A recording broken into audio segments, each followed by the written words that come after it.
Bonjour à tous et à toutes. Merci d'être venus si nombreux déjà pour aborder un sujet, je pense qui est vraiment d'actualité, qui me tient beaucoup à cœur. Alors, pour ceux qui connaissent, Simavet, vous avez dû suivre les actualités. Il y a eu pas mal de retournements, récemment dans notre entreprise. Néanmoins, on continue à œuvrer pour l'amélioration du quotidien du vétérinaire. Notre slogan étant, «La santé des animaux passe par celle du véto».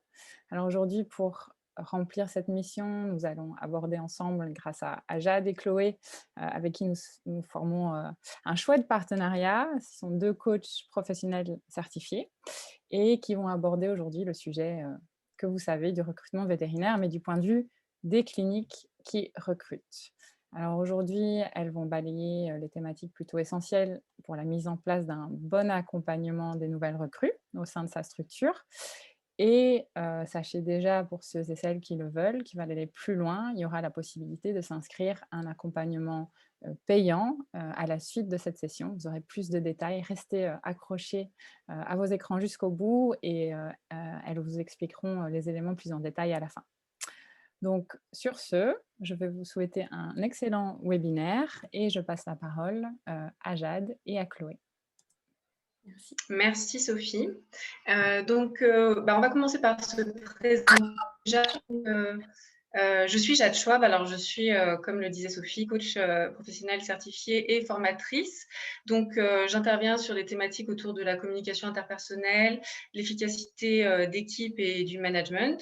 Et ma particularité, c'est que j'ai un parcours très orienté santé animale. J'ai travaillé en laboratoire pharmaceutique et j'ai accompagné pendant quelques années des réseaux de structures vétérinaires. Donc, je connais bien les enjeux, enfin vos enjeux. Et c'est vrai que déjà, à l'époque, les thématiques du recrutement, de l'intégration et de la fidélisation étaient ultra importantes. Aujourd'hui, j'accompagne toujours des structures vétérinaires, mais pas que, et c'est toujours le cas.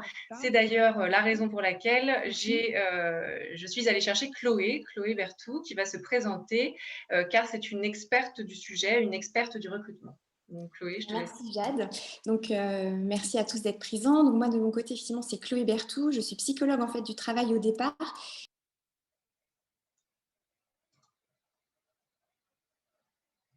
Mince Chloé. Vous m'entendez? Oui, c'est bon. Oui, c'est bon. Donc, depuis le début, vous m'avez entendu, oui. Donc, j'ai créé en fait, un cabinet de recrutement et de conseil RH en, fait, en 2009. Donc, moi, j'interviens en fait auprès d'entreprises très différentes, de petites structures jusqu'aux grands groupes, sur des problématiques donc, de recrutement. Alors, j'interviens dans des secteurs très différents, mais généralement, à chaque fois, dans des secteurs qui sont assez tendus, c'est-à-dire qu'il y a beaucoup plus d'offres d'emploi qu'il n'y a de candidats. Donc, mes problématiques, c'est comment attirer le bon candidat et également comment le retenir. Donc, bien sûr, grâce à l'onboarding, donc tout ce qu'on appelle l'onboarding, donc l'intégration des nouveaux salariés, c'est vraiment la thématique qu'on va effectivement aborder aujourd'hui ensemble. Donc, on a en fait constitué un webinaire avec Jade qui soit le plus dynamique possible, qui soit aussi le plus interactif possible pour vous. Donc, on va essayer de vous faire participer un maximum, même si ce n'est pas forcément évident pendant une heure. On a prévu donc des formats un petit peu différents. On va dans un premier temps vous proposer un petit sondage pour savoir qui vous êtes. Ensuite, on vous donnera quelques informations sur l'état des lieux du recrutement, particulièrement dans le milieu vétérinaire. Ensuite, on vous donnera quelques définitions incontournables et des chiffres clés. On vous proposera un petit brainstorming et là, on vous proposera en fait d'aller dans des salles différentes en petits groupes pour que vous puissiez en fait réfléchir à un scénario catastrophe et on fera un petit débriefing à l'issue en fait de ce brainstorming et on vous évoquera vraiment toutes les étapes et les avantages d'une intégration réussie. Et puis enfin, on vous proposera vraiment le programme de la formation qu'on propose à l'issue, on va dire, de ce webinaire. Donc, comme vous disait Sophie, pour voilà, le bon fonctionnement, c'est idéal, c'est vraiment de couper vos micros. Et si jamais vous avez des questions, vous pouvez bien sûr les poser au fur et à mesure, mais via le chat. Et puis Sophie, peut-être, nous fera un petit récap à la fin et on prendra vraiment un petit temps pour y répondre à la fin du webinaire. Super, merci Chloé. Alors, maintenant que vous savez qui nous sommes, nous, on aimerait un petit peu savoir qui vous êtes pour aussi pouvoir adapter peut-être un petit peu nos exemples et notre présentation à votre profil. Donc, pour ça, on vous a préparé un petit sondage que je vais vous partager de suite. Il y a 4 questions sur ce sondage. Alors, normalement, je l'ai lancé. Voilà. Donc, il y a 4 questions. Est-ce que vous êtes donc, quel est votre statut? Est-ce que vous êtes associé, salarié, collaborateur libéral ou autre? Quelle est votre profession? Est-ce que vous êtes vétérinaire, mais peut-être aussi responsable RH d'une structure vétérinaire ou ASV ou autre? Quel est votre domaine d'activité? Quelles espèces en fait vous soignez? Donc les animaux de compagnie, les animaux de rente, les chevaux ou mixtes? Et la dernière question, c'est combien de salariés vous avez dans votre structure? Parce qu'on aimerait savoir à la fois la taille de votre structure et surtout si justement vous êtes déjà familier du recrutement. Du recrutement et de l'intégration, hein, est-ce que vous avez déjà fait cet exercice de nombreuses fois ou pas du tout? Donc, pour l'instant, il y a 66% des personnes qui ont voté. Je vais encore attendre 2 petites minutes, le temps que tout le monde vote. En tout cas, on a une tendance aux plus grosses structures, hein, dans le nombre de salariés. Je vous partagerai les résultats juste après, hein. Mais on est à plus de 10 pour plus de la moitié. Plutôt animaux de compagnie, OK. On est quasiment à la fin. Je pense que c'est bon. Donc, je vais vous partager les résultats du sondage. Alors, donc, disons qu'il y a beaucoup de autres. Donc, dans le statut, on a 3 associés, 5 salariés. Les personnes qui ont mis autres, est-ce que vous pourriez préciser quel est votre statut dans le chat éventuellement, pour qu'on puisse avoir un petit peu plus d'informations vous concernant? D'ailleurs, Chloé, si tu vois dans le chat pendant que je regarde les autres. Ouais, je regarde, mais pour moi, il n'y a rien. Okay, ça marche. Sur la profession, donc, on a quand même une majorité de vétérinaires, mais on a aussi 6 personnes qui sont ni vétérinaires, ni ASV, ni responsables RH. Donc, on a quand même des responsables RH. Donc, pareil, ceux qui ont mis autres, ça peut être intéressant parce que vous êtes quand même nombreux, de savoir quel est votre métier et donc quel est votre statut. Dans le domaine d'activité, donc on a quand même une majorité d'animaux de compagnie, mais on a aussi beaucoup d'autres, OK. Ouais. Et par contre, dans les nombres de salariés de votre structure, on est plutôt sur des grosses structures vétérinaires, en tout cas si ce sont des structures vétérinaires. Du coup, on a effectivement dans le chat donc, des managers, des responsables recrutement à la SPA, des vétérinaires, mais pas praticiens, des assistantes RH, des vétérinaires, vétérinaires hors pratique. D'accord, OK. Bon, intéressant. Donc, un public assez varié aujourd'hui. Très bien. Donc, je vais arrêter le partage des résultats. Est-ce que c'est bon, Chloé? Très bien. Ouais, parfait. Et du coup, alors merci à tous de vous être prêtés au jeu et je passe la parole à Chloé qui va nous présenter un état des lieux du recrutement aujourd'hui. Donc oui, comme je vous disais tout à l'heure, en fait, moi, je recrute beaucoup dans des secteurs très variés. Et en fait, on se rend compte que malgré la crise sanitaire qu'on vient de passer, finalement, le marché de l'emploi est vraiment reparti à la hausse dans beaucoup de secteurs. Et finalement, dans beaucoup de secteurs, on se retrouve avec des candidats qui sont en moins grand nombre que finalement les offres. Donc, ce n'est pas forcément propre à votre secteur d'activité, hein, c'est vraiment une tendance assez générale. Et par exemple, je peux citer 2 secteurs d'activité que je connais très bien, qui vivent un peu la même chose que vous, pour d'autres raisons, hein, bien sûr. Mais par exemple, tout ce qui est les nouvelles technologies, donc quand je parle de nouvelles technologies, ça va être par exemple les éditeurs de logiciels, les entreprises qui font des sites internet, tout ce qui est administration et réseau, qu'on connaisse également, on va dire, d'un secteur d'activité, en tout cas un marché de l'emploi un peu tendu, également tout ce qui est expertise comptable, avec des postes par exemple en comptabilité, en gestion RH, qui peut parfois aussi être tendu. Donc, ce qu'on se rend compte, c'est que finalement, quand le marché de l'emploi est assez tendu, forcément, il y a plus d'offres d'emploi que de candidats. Donc, forcément, le marché est beaucoup plus favorable aux candidats. Donc, les candidats sont à la fois exigeants et volatiles. Donc, c'est compliqué de les attirer. Et c'est surtout ce qui serait très rageant, c'est qu'une fois qu'on les a attirés et qu'on a le bon candidat, ça serait qu'ils partent. Mais vu qu'ils sont tellement sollicités, ça peut être très tentant pour eux de partir. Donc ça, c'est une vision un peu globale. Donc maintenant, on va plutôt faire un petit focus sur votre secteur à vous, qui est secteur vétérinaire. Pardon. Pas de souci. Donc en fait, dans le secteur vétérinaire, ce qu'on se rend compte, c'est qu'il y a vraiment des particularités qui expliquent vraiment que dans votre secteur, c'est particulièrement compliqué. Alors là, je ne vais pas forcément vous apprendre grand-chose, mais c'était quand même intéressant de reprendre des données pour vraiment avoir vraiment toutes les raisons bien en tête. Donc bien sûr, il y a le numerus clausus qui évolue finalement assez peu par rapport en fait au marché vétérinaire qui lui est plutôt en forte hausse. Malgré encore la crise, finalement, on se rend compte que 10 à 15% de l'activité vétérinaire augmente. On se rend compte également qu'il y a 41% des vétérinaires qui quittent la profession qui ont moins de 40 ans. Donc là, c'est-à-dire que non seulement il y a peu de vétérinaires finalement qui rentrent sur le marché du travail, mais en plus, il y en a qui partent avant la retraite, donc ce qui fait forcément des écarts aussi assez importants. Alors, le fait qu'ils quittent le marché vétérinaire, c'est aussi, ça s'explique aussi par des raisons qui sont très connues de vous, mais forcément par un manque de préparation à la réalité du métier, puisqu'en fait, les clients sont extrêmement exigeants, une charge émotionnelle très forte, vous n'êtes pas forcément très préparé non plus à la gestion d'entreprise. On se rend compte aussi qu'il y a une approche métier qui est très différente selon les générations.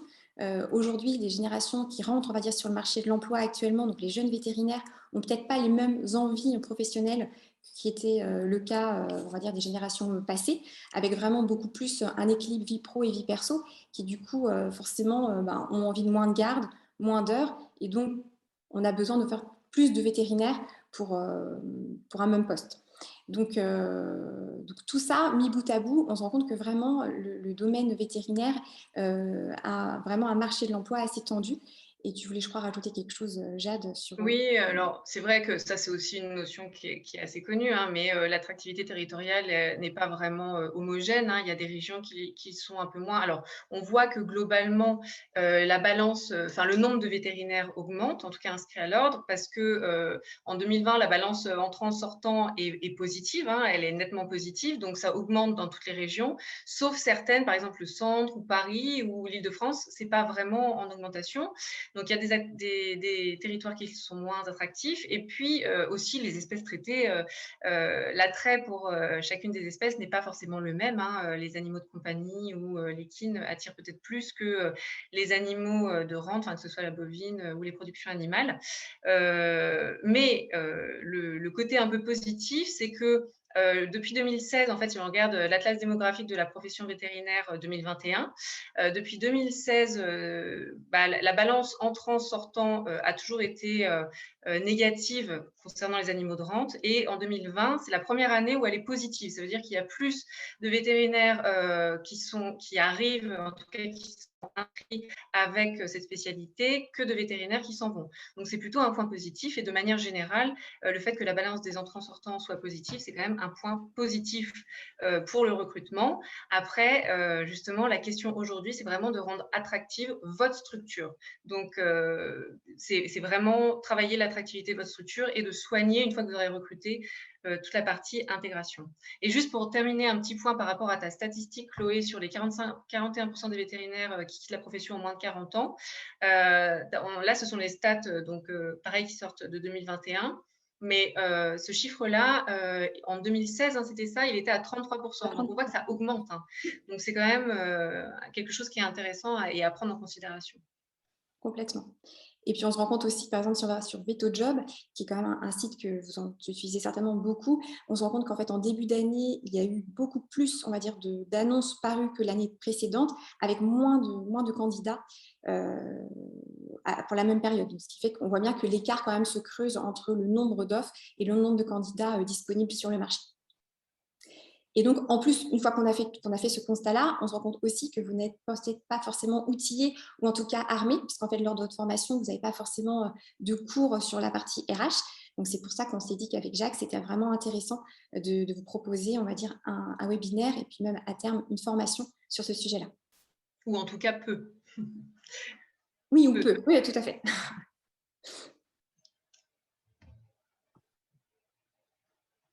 Alors, quand on parle d'onboarding, il y a plusieurs termes qui sont intéressants à aborder. Donc, bien sûr, l'onboarding en tant que tel, qu'est-ce que c'est, hein? C'est quand même important qu'on l'évoque.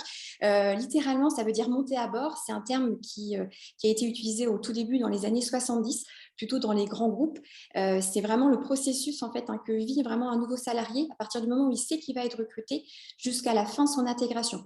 On sait qu'un candidat, quel qu'il soit, va être généralement intégré généralement vers la fin de sa période d'essai, entre 6 mois et 1 an, selon la complexité de son poste. On peut... Enfin, en fait, quelles que soient en fait, les entreprises, aujourd'hui, vraiment, l'onboarding est devenu assez essentiel, on va dire, dans la bonne réussite d'un recrutement. Et on peut aller en tout cas puiser dans les grands groupes et les sociétés donc, de l'IT, voir un petit peu ce qu'elles ont fait, parce qu'en fait, au départ, c'est plutôt dans ces structures-là que ces processus ont été mis en place, et peut-être, du coup, vous proposer des choses qui ont été mises en place dans ces structures et les adapter en fait, à votre structure vétérinaire.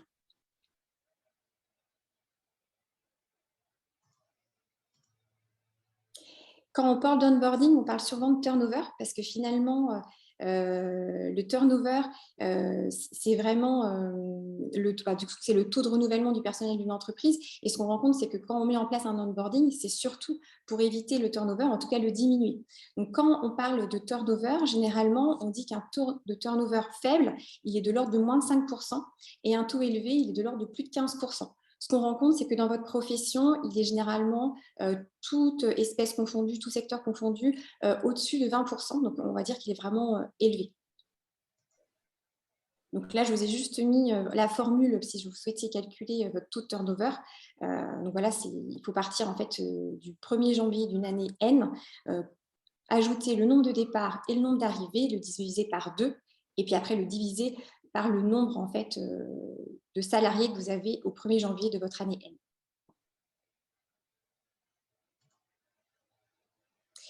Un autre terme qu'on emploie beaucoup quand on parle d'onboarding, c'est la marque employeur. Puisqu'en fait, d'un côté, on se rend compte que l'onboarding va faire diminuer, si en tout cas il est bien travaillé, votre turnover. À l'inverse, il va au contraire booster votre marque employeur s'il est bien travaillé. Donc la marque employeur, c'est vraiment 3 dimensions. L'ajout de 3 dimensions, c'est la culture d'entreprise. Votre culture d'entreprise, c'est vraiment l'identité de votre société, ce qu'elle est. L'image interne, ça c'est plutôt l'ambiance, et puis, on va dire, l'équipe qui est en place, et puis également votre réputation externe. Donc, la réputation externe, elle peut être aussi bien la réputation auprès de vos clients qu'auprès, on va dire, de vos confrères. Donc, ces 3 dimensions-là constituent la marque employeur, et on se rend bien compte qu'en fait, un parcours d'intégration complet, efficace et adapté permet bien sûr donc, du coup, de booster votre marque employeur et donc votre attractivité, et donc forcément d'attirer plus facilement des candidats. Là, on vous présente quelques chiffres en fait, qui sont intéressants à voir en fait, quand on parle d'onboarding.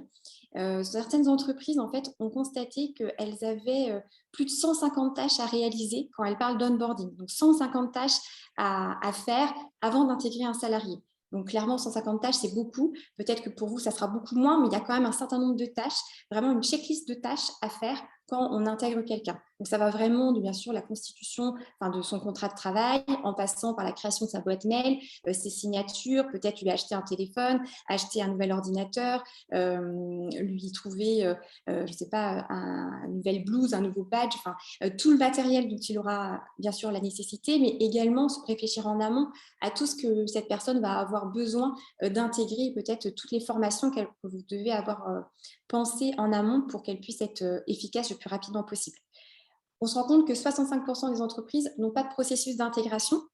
Donc là, c'est quand même un chiffre qui est aussi amené plutôt à diminuer, puisque la plupart des entreprises aujourd'hui sont en train de se rendre compte à quel point il est difficile de recruter, et donc l'onboarding devient un peu essentiel.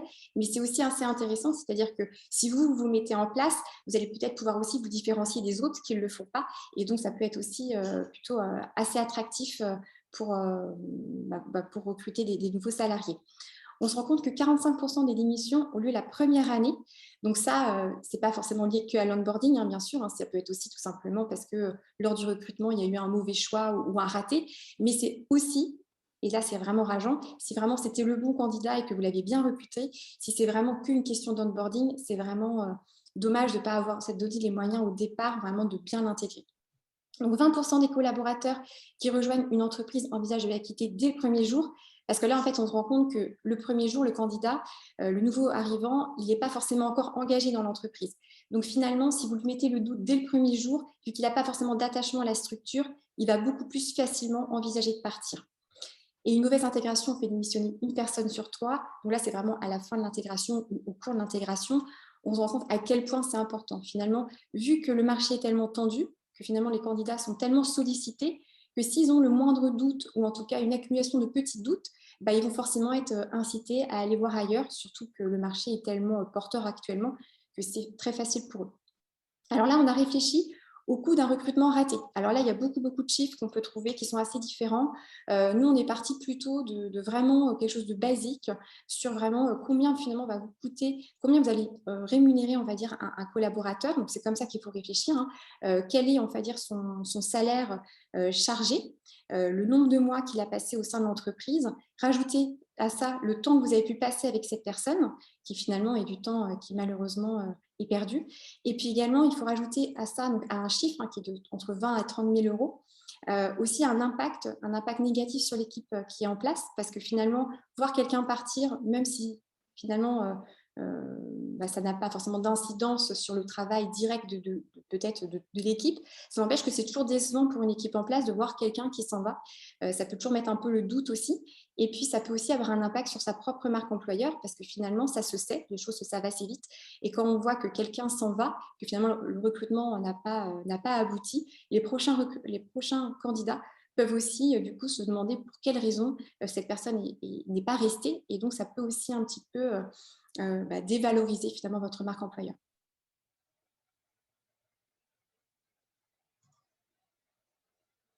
Ok, donc maintenant je vous propose que l'on parte sur un exercice où vous allez justement réfléchir. On vous a proposé de réfléchir sur un scénario catastrophe. Donc, comme Chloé l'a dit, il y a 20% des personnes, c'est ça Chloé, 20% des personnes qui envisagent de partir dès le premier jour. Donc, effectivement, il y aura déjà ce sera déjà de l'investissement et ça peut avoir un coût. Mais imaginez si la personne part juste avant la fin de sa période d'essai, vous aurez investi pas mal de temps, de formation et donc là, les coûts sont encore plus importants. Donc, ce que vous allez faire, je vais vous diviser dans des petits groupes et vous allez réfléchir à comment faire. Donc, cet exercice s'appelle le scénario catastrophe. Comment faire pour que votre nouvelle recrue quitte votre structure avant la fin de sa période d'essai?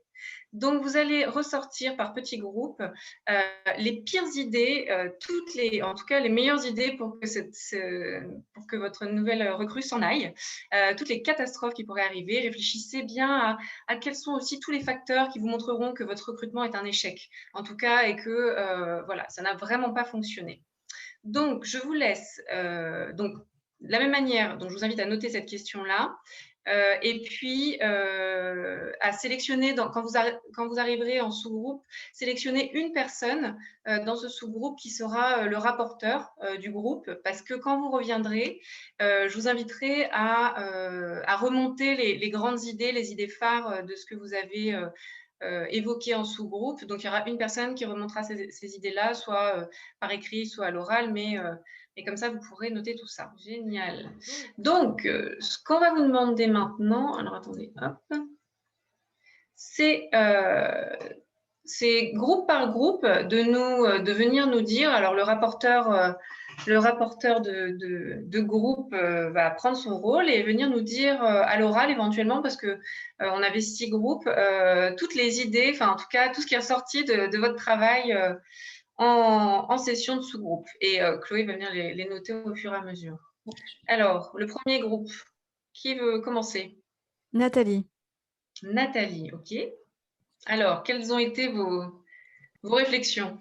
Oui, effectivement, on a bien échangé, c'était très sympathique. Je vais être assez rapide. On a remonté l'absence de limpidité sur les conditions de travail, notamment l'heure à laquelle ils sont accueillis, tout ce qui est administratif. Ce qui importe, voilà, donc ça, s'il n'y a pas, c'est pas clair pour eux, ils se sentent pas attendus et ça peut être très compliqué. L'absence de présentation de cette personne ou de ce nouveau collaborateur auprès de l'équipe. Si on n'a pas de package de bienvenue ou s'il nous manque une blouse, enfin voilà, il faut que ça fasse sérieux, sinon ça peut perturber. L'absence de formation sur les mois, sur la première année, au moins sur la première année. Ils viennent chercher les formations, il faut le savoir. L'absence de formation logicielle aussi, plus précisément, dès le premier jour. Et puis, l'absence d'intégration, c'est-à-dire accompagner un vétérinaire, on va dire senior de l'équipe, une journée ou deux en consultation pour comprendre notre façon de fonctionner avec les clients. Voilà. Merci Nathalie. Chloé, on ne voit pas du tout t'écris avec nous. Vous ne voyez pas là? Non. Ah, ça y est, ça vient de s'afficher. Ah, c'est parce qu'il fallait attendre la fin. Ok, super. Merci beaucoup Nathalie. Il y avait d'autres éléments ou c'est tout bon? Non, c'était bon. C'est déjà pas mal. Juste la dernière chose, c'était intégration par un senior, c'est ça? Oui, c'est ça. Ouais, okay. Pour les consultations ou autres. Hein. Bon, j'ai mis tout rapidement. Oui, j'ai été vite, excusez-moi. Non, mais il n'y a pas de souci, j'ai essayé de suivre. Mais, pas de souci. Alors, est-ce que le groupe 2 a des choses à rajouter? Alors, on ne va pas reprendre tout ce qui a déjà été dit, mais sur le groupe 2, qu'est-ce que vous pourriez rajouter par rapport à ça dans votre scénario catastrophe? Oui, je crois que c'était nous. Donc nous, on avait donc repris effectivement ces choses-là. On avait aussi envisagé une mauvaise répartition des tâches avec un salarié, enfin le nouveau qui serait relégué à des tâches qui ne seront pas forcément celles qui l'intéressent le plus et qui seront faciles à lui déléguer, avec aussi le rythme de travail qui peut être des fois inadapté pour un débutant qui va découvrir en même temps les lieux. Et donc voilà, si on charge trop le travail, ça peut être désespérant pour lui. Et par rapport à l'équipement, si jamais il se retrouve dans une salle un peu voilà, au fin fond de la clinique, sans équipement adapté, qu'il faut qu'il court chercher l'autoscope et tout ça. Oui, tout à fait. On avait rajouté ça et on avait envisagé même que parfois il puisse y avoir du bizutage pour bien le dégoûter du début. Ah oui, c'est vrai que s'il y a du bizutage, tout dépend du bizutage, mais ça peut peut-être lui donner envie de partir, effectivement. Et après, sinon, mais ça reprend beaucoup ce qui a déjà été dit, mais le fait qu'on relègue l'accueil et la présentation de la clinique et des locaux à l'ASV un peu voilà, sur le tas comme ça, sans qu'il y ait de présentation formelle et que ce soit les ASV qui s'occupent de ça, voire des fois qui vont essayer d'apprendre au veto comment être veto. Enfin voilà, que ça aille jusque-là. D'accord, ok. C'est un point intéressant aussi. Merci beaucoup. Merci. Le groupe 3, qu'est-ce que vous pouvez rajouter? Oui, donc en plus de tout ce qui a déjà été dit, nous, on a eu pas mal de choses sur le volet plutôt communication. Donc, quand il y a la communication est peu présente ou voire absente, qu'on ne répond pas à ses demandes si elle a besoin d'aide, qu'on la laisse se débrouiller toute seule, voilà, qu'on n'écoute pas les demandes. Il peut y avoir même des cas où voilà, on ne lui adresse pas la parole de manière sympathique ou régulière, ça peut arriver malheureusement. Si la personne aussi, toujours dans cette idée de communication, si elle n'a pas de retour par rapport à son travail, par rapport à la qualité de son travail, de manière régulière dès la première semaine. Et voilà, si aussi on lui envoie des signaux de manque de confiance, ça rejoint un peu ce qu'on disait avant sur l'allocation de tâches basiques. Finalement, on lui envoie des signaux assez forts qu'on ne lui fait pas confiance et qu'elle n'est pas correctement intégrée. Et puis sur un autre sujet sur lequel on n'a pas trop élaboré, mais forcément ça existe aussi, des arrivées dans des contextes compliqués au sein des cliniques, même si c'est quelque chose sur lequel on peut moins jouer directement dans le cadre de l'intégration, c'est des réalités également. Merci beaucoup pour tout ça. Chloé, ça c'est le groupe d'avance, ça ne s'est pas forcément affiché non plus, je ne sais pas si... j'ai essayé, pourtant tout est noté là. Je pense que c'est là. En tout cas, moi je ne vois pas. Ah si, c'est bon, oui d'accord. Ouais. Là, je suis désolée, par contre, mon feedback, il y a une petite coquille, mais je n'arrive pas à la changer. C'est pas grave. Merci beaucoup pour ce partage. Le groupe 4, qu'est-ce que vous pourriez ajouter? Qu'est-ce que vous avez trouvé d'autre? Il me semble que c'était nous, le groupe 4. Donc nous, on avait en amont de l'arrivée, pas prévenir l'équipe existante qu'il y a quelqu'un de nouveau qui arrive. On avait aussi mettre de ne pas le prévenir sur tout ce qui touche à la communication externe de la clinique. Donc par exemple, rajouter sur le site web, etc. Donc on s'était dit peut-être pas l'ajouter tout de suite parce que s'il ne reste pas jusqu'à la fin de sa période d'essai pour les clients, si on l'annonce sur Facebook, etc., ça peut être un peu compliqué de gérer. Il y a un nouveau veto qui est arrivé. Ah non, en fait, il est reparti, etc. Mais une fois, de lui communiquer qu'une fois qu'il sera en poste après sa période d'essai, il sera ajouté sur toute la communication externe. Donc là, vous êtes plus allé sur, excusez-moi juste, je vous coupe, vous êtes plus allé sur les choses qu'il faudrait mettre en place, c'est ça? Ah oui, ou alors le fait de ne pas le prévenir de ça, ça peut être mal perçu par la personne et donc Ah oui, d'accord, je comprends mieux, oui. Ok.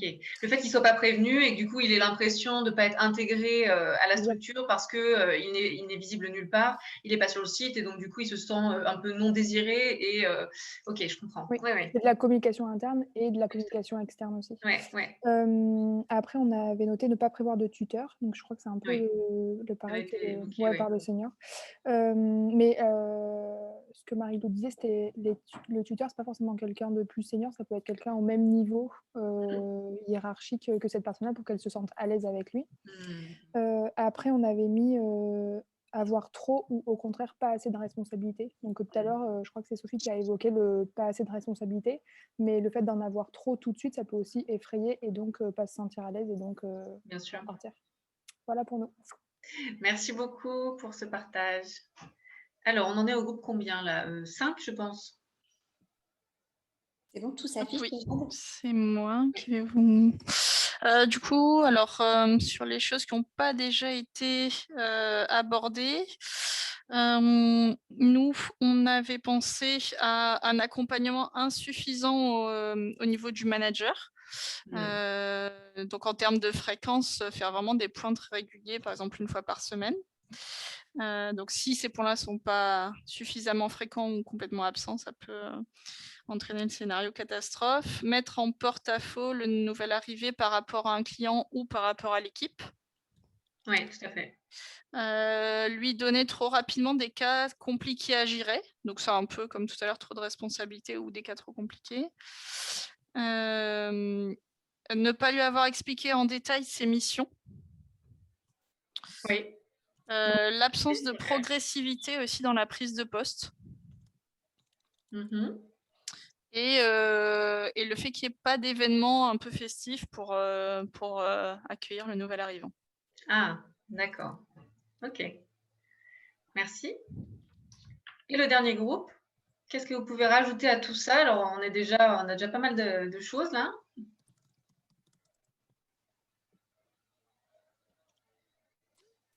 Le groupe 6, c'était qui? Je ne sais pas. Il n'y a personne? Moi, j'ai été toute seule dans un truc et j'ai jamais réussi à intégrer rien du tout. Donc, je ne sais pas si c'est pas moi, mais Est-ce qu'il y a un groupe qui n'a pas... je sais qu'il y avait 7 groupes en tout et donc il y a eu ce groupe tout seul. Et après, il y avait... est-ce qu'il y a un groupe qui n'a pas qui n'a pas donné ses réponses? Je ne sais pas si nous, on l'a donné. Alors oui, c'est notre groupe. Oui. Ah, voilà. C'est Claire qui prenait la parole. Là, je pense qu'il y a beaucoup de choses qui ont été dites. Nous, ça a concerné, on a eu plutôt cette réflexion sur vraiment la première journée. Et donc, effectivement, pour nous, il nous semblait déjà essentiel que le responsable, en tout cas la personne qui gère la structure, puisse déjà libérer son agenda sur la journée pour pouvoir effectivement accueillir cette personne, lui faire le tour des locaux, présenter l'équipe. Aussi qu'il y ait un temps d'échange à la fois sur la partie administrative et aussi sur les attentes de chacun. Ne pas préparer aussi son matériel, que la personne se sente délaissée en fait, faire en sorte que la personne ne se sente pas délaissée plutôt. Là, oui, si on reste sur le scénario catastrophe, si on veut être sûr que le nouveau collaborateur s'en aille et qu'on lui fait ressentir qu'il est délaissé, ça va marcher. Voilà. Voilà, et puis en fait, organiser la journée autour de cette arrivée, et notamment soit prévoir un échange aussi le midi avec toute l'équipe, ou voir avec la personne aussi ce qu'elle souhaiterait. Peut-être qu'elle a besoin aussi d'air le midi et du coup qu'elle souhaite partir de son côté, mais effectivement faire en sorte que la personne se sente intégrée. Ok, très bien. Bon, et ben merci beaucoup pour toutes ces informations. Alors effectivement, il y a quand même beaucoup de choses, hein, il y a beaucoup d'éléments. Alors je vais juste enregistrer toutes vos notes. Il y a quand même, avant de les effacer, il y a quand même beaucoup d'éléments qui pourraient faire que votre nouvelle recrue, que vous avez eu tant de mal à recruter, parce que c'est pas évident le recrutement, s'en aille avant la fin de sa période d'essai. Et donc, il y a différentes choses. En fait, il y a un peu 2 niveaux sur lesquels on peut jouer en tant que responsable d'une structure vétérinaire. On peut travailler donc le process d'intégration, donc ça plus au niveau du manager et du recruteur. Et on peut aussi accompagner, pour diminuer un peu la période de rodage, on peut aussi accompagner votre nouvelle recrue en individuel pour qu'il soit plus efficace plus rapidement. Bon, il y a 2 choses. Nous, on a décidé là, dans ce cadre-là, de vraiment parler de l'aspect recruteur pour que vous puissiez mettre toutes les chances de votre côté pour conserver votre nouvelle recrue. Alors, si on avait été là, on n'a pas beaucoup de temps, mais si on avait été dans une session un peu plus longue, on aurait fait en fait la deuxième partie de cet exercice qui est, c'est pour ça que là, j'insistais vraiment sur le fait de rester sur la partie scénario catastrophe, parce que la deuxième partie de l'exercice, c'est de reprendre chaque élément un par un et d'essayer de trouver donc des opportunités positives pour chacun de ces éléments-là, pour que ces opportunités positives en fait soient vraiment en lien avec votre structure à vous. Parce que, alors il y a des éléments qui sont un peu généraux, mais l'idée c'est vraiment que vous trouviez ce qui vous correspond vraiment à vous, à votre structure. Chaque structure est différente, chaque fonctionnement d'équipe est différent, chaque culture d'équipe est différente. Donc voilà, bon, vu qu'on n'a pas le temps de travailler ça, on vous a un petit peu pré-mâché le travail et donc on va vous proposer, en tout cas, donc je vais effacer tous les dessins pour passer à la suite, on va vous proposer donc toutes les étapes clés pour une intégration réussie. Alors, vous l'avez dit, hein, on va reprendre, hein, effectivement, il faut préparer. Il y a énormément de choses à faire en amont pour vraiment préparer l'intégration de votre nouvelle structure.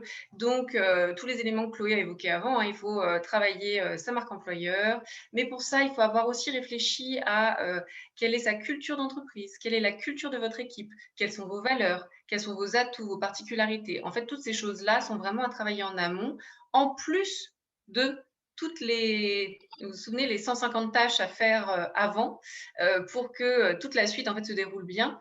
Eh bien, il y a toute une partie aussi réflexion sur une checklist en fait.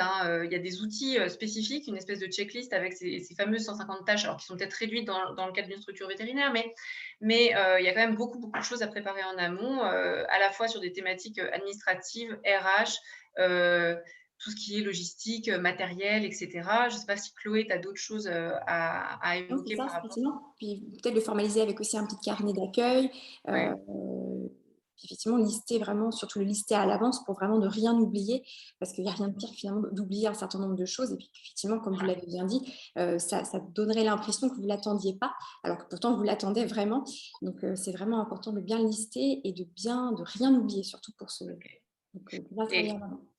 Ensuite, donc forcément, la phase d'après, en fait, on l'a vraiment fait par phase. La phase d'après, c'est le premier jour. Le premier jour, il est fondamental. Il y a 20% des personnes quand même qui quittent leur entreprise dès le premier jour. Donc, ça, vous l'avez évoqué aussi dans les scénarios catastrophes, hein, mais il faut que la personne se sente attendue, il faut qu'elle se sente un peu désirée. Il faut déjà que tout le monde soit au courant. Il faut qu'elle sente qu'elle appartient à une équipe et pas seulement à une équipe globale d'entreprise. Donc, il y a toutes les formalités administratives et RH. Ce qui peut être intéressant, c'est de lui envoyer à votre nouvelle recrue en amont. Donc là, on est vraiment dans la préparation aussi.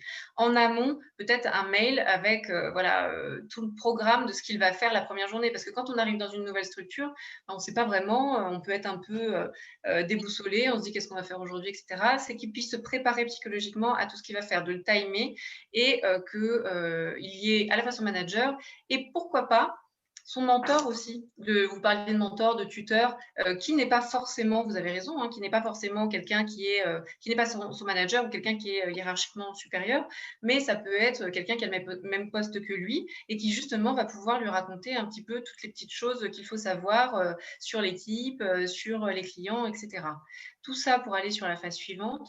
Pendant la première semaine, l'idée pour que la personne aussi sente vraiment ce sentiment d'appartenance à une équipe, c'est d'aller faire éventuellement un atelier d'expression des attentes mutuelles. Ça peut être fait sur un temps court, hein, mais de faire peut-être une petite heure pour se dire voilà comment je fonctionne, voilà comment chacun puisse faire ça, comment je fonctionne, ce que j'attends de l'équipe, qu'est-ce que je peux apporter. Et puis on peut le tourner sous une manière un petit peu fun aussi, en se disant bah, qu'est-ce qu'on peut dire sur tel ou tel membre de l'équipe que personne ne dirait. Enfin voilà, des choses, il y a plusieurs possibilités sur des ateliers d'intégration d'une nouvelle personne qu'on peut faire en équipe.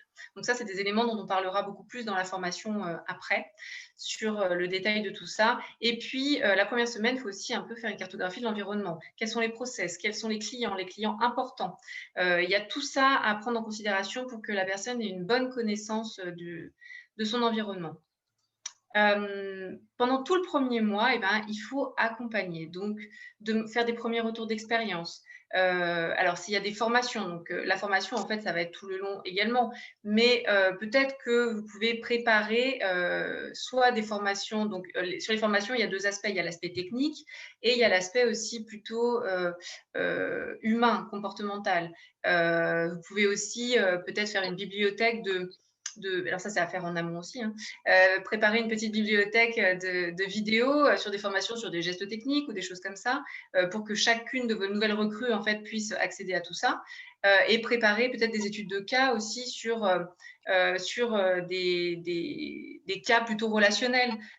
Qu'est-ce qu'on fait quand un client qui a je ne sais combien d'impayés revient avec une urgence, comment est-ce que je réagis, ou dans le cas du décès d'un animal. Enfin voilà, tous ces aspects-là qui ne sont pas forcément évidents, surtout l'aspect relationnel que vous avez avec vos clients.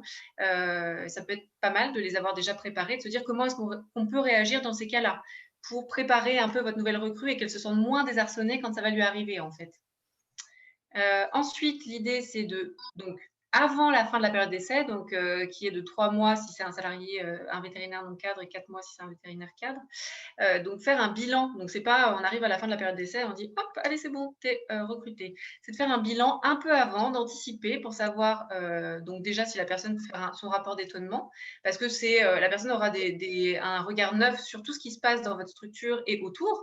Donc ça peut être super intéressant d'avoir un retour de sa part, de vous lui faire un retour. On parlait de feedback, c'est fondamental de faire des retours sur la pratique à votre nouveau collaborateur, et inversement que cette personne fasse aussi des feedbacks et qu'elle nous dise si le poste lui correspond aussi. Donc ça, c'est avant la fin de période d'essai.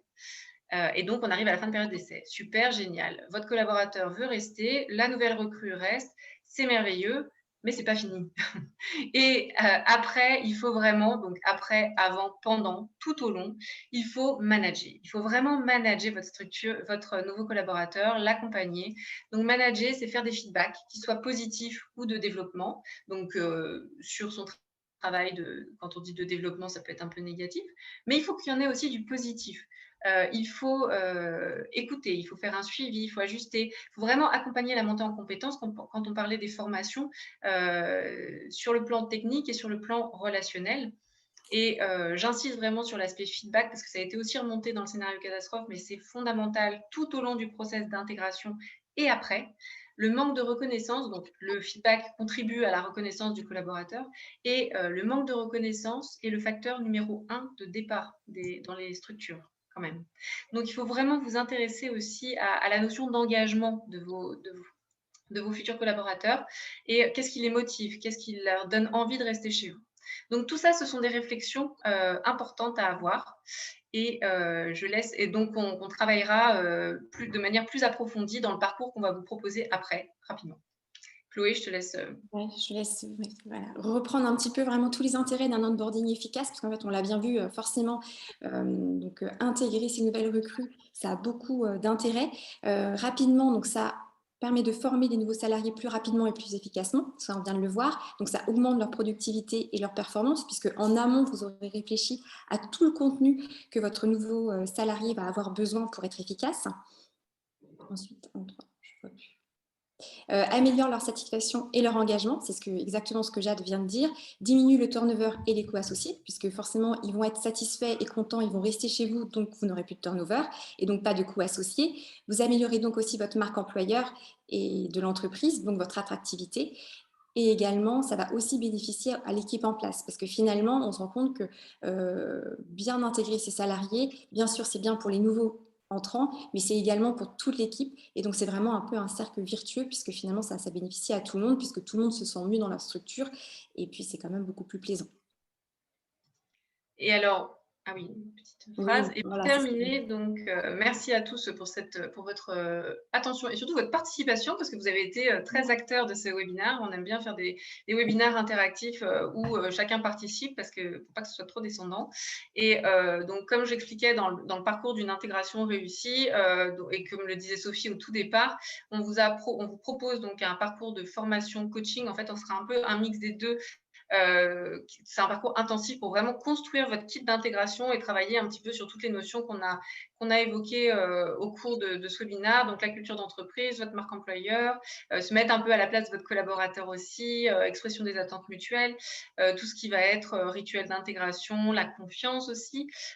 Donc, c'est un parcours qui va durer 5 semaines avec 4 modules de 1h30 et ensuite un module, donc voilà les dates, qui commence le 16 septembre et qui se termine le 21 octobre avec donc le dernier module qui sera vraiment sur la mise en place des plans d'action. Donc, vous aurez des exercices, des supports, des outils pratiques. L'idée étant vraiment d'expérimenter un peu les exercices, le coaching un peu en cours de session. Et nous, on vous donnera en plus plein d'outils en fait que vous pourrez compléter en intersession pour pouvoir construire votre propre kit d'intégration qui correspond à votre structure et ne pas avoir quelque chose de standardisé qui soit pour tout le monde pareil. L'idée, c'est vraiment que vous repartiez avec le vôtre. Et du coup, donc peut-être Sophie, je te laisse reprendre la main sur le tarif et comment s'inscrire. Oui, voilà, merci. Déjà, merci pour ce super webinaire. J'ai appris beaucoup de choses également. Oui, donc sur le côté logistique, donc les inscriptions se passent via notre site SeeMyVet. J'ai mis le lien dans le chat pour ceux qui veulent. En gros, vous arrivez sur la page, vous avez plus toutes les informations que vous avez vues là. Vous avez la possibilité évidemment de mettre vos coordonnées pour avoir une facture, parce que bien sûr, ça c'est important. Et ensuite, vous serez redirigé vers une page de paiement sécurisé Stripe. Alors là, on a mis les tarifs hors taxes, juste pour l'information, vous avez les tarifs sur Stripe qui sont taxes incluses, d'où la différence. Donc aujourd'hui, on vous offre un tarif spécial flash jusque dimanche. Donc n'hésitez pas à vous inscrire rapidement parce qu'on limite la formation à 15 personnes. L'objectif étant d'avoir vraiment du formation coaching en petit groupe pour que ce soit le plus efficace possible. Et ensuite, le tarif passera à 580 € hors taxe, c'est-à-dire 700 € taxes comprises jusqu'aux formations qu'elles débuteront en septembre. Donc voilà, je pense que j'ai tout dit. Je pense aussi qu'on peut passer, si quelques-uns ont des questions, vous pouvez les poser maintenant, soit oralement, soit dans le chat. Et je sais que, je pense, Jade, tu vas aussi mettre une slide avec vos coordonnées, c'est bien ça? Ça fait. Voilà. Oui. Donc Oui, si vous avez des questions, n'hésitez pas. Vous pouvez nous contacter aussi directement, Chloé et moi, aux coordonnées qui sont ici. Par contre, parce qu'on a un tout petit peu dépassé, enfin, il est 14h03, donc si vous devez partir, on comprendrait aussi. Par contre, Jade, c'est pas mon numéro de téléphone. Pas ton numéro de téléphone. Ah, peut-être rajoute-le dans le chat, Chloé. Ouais. C'est un problème. Effectivement. Je sais pas qui c'est. Donc, n'hésitez pas, si vous avez des questions, pour aller plus dans le détail de ce que contiendra la formation, l'accompagnement, n'hésitez pas à envoyer directement un mail ou un message à Jade et Chloé, qui se feront un plaisir de vous répondre. Et également, bien sûr, je précise, s'il y a trop de personnes, s'il y a plus que 15 personnes inscrites au webinaire, l'objectif est d'en faire, au webinaire, à la formation, l'objectif étant d'en faire plusieurs. Donc, vous pourrez aussi vous inscrire, même si vous n'avez pas la possibilité d'aller sur cette formation-là. Nous aurons une liste d'attente et on mettra en place rapidement une deuxième formation. Merci Sophie pour toutes ces informations. Merci. Bah, de rien, merci à tous les participants. Je pense, je n'ai pas l'impression qu'il y ait de questions. C'est très bien, c'est que tout le monde a tout compris. En tout cas, vous avez nos coordonnées. N'hésitez pas à nous contacter, à nous faire des retours également sur vos besoins à l'avenir, que ce soit dans le cadre du recrutement ou d'autres formations. Et on se fera un plaisir d'essayer de les agrémenter. Bel Merci. été à tout le monde. Merci Laurent. Bonnes vacances pour ceux qui en prennent. Merci pour les retours dans le chat. Je vois quelques retours. C'est super. Merci. Merci. Au revoir. On va couper le webinaire. On peut couper. Les gens sont en train de... Attends, moi, je veux bien, on prend tous les merci d'abord. Ok, bon, allez, on garde un peu. Bon, au revoir à tous et on garde tous les merci. Non, je rigole, bien sûr, mais on peut au moins couper l'enregistrement, je pense.